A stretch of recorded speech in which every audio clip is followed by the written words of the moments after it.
সৈয়দনা আদম বললেন, এরা কারা? আল্লাহ বললেন, তোমার বংশধর।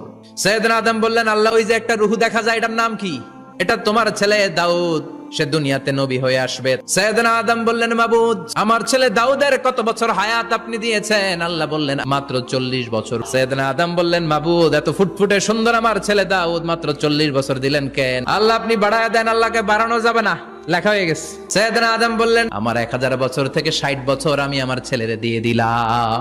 আর আদম আলাইহিস সালাম পেয়েছিলেন 1000 বছর, 60 কমে গেলে রইল কত? 940 বছর পৃথিবীতে থাকার পরে মালাকুল মাউত চলে এসেছে, এসে বলল, জিইতু আন আকবাদা রূহাক, রূহ কবজ করতে আসছি। আদম আলাইহিস সালাম বললেন, রূহ কবজ করতে আসছো মানে? আমি বাঁচবো তো 1000 বছর। মালাকুল মাউত বললেন, না না, ওই যে আগের কথা স্মরণ করেন, আপনি 60 বছর দিয়া দিয়েছিলেন। কয়, না, আমি দেই নাই। মালাকুল মাউত বলে, আল্লাহ, ঘটনা দেখেন, দিয়া কয় দেই নাই। আল্লাহ কয়, থাক, কথা কইস না, আয়া পর। ভুলে গেছেন উনি। সেদিন থেকে আল কিতাব ওয়া শুহুদ, মানে লিখে রাখার সিস্টেম আর সাক্ষীর সিস্টেম চালু হয়েছে।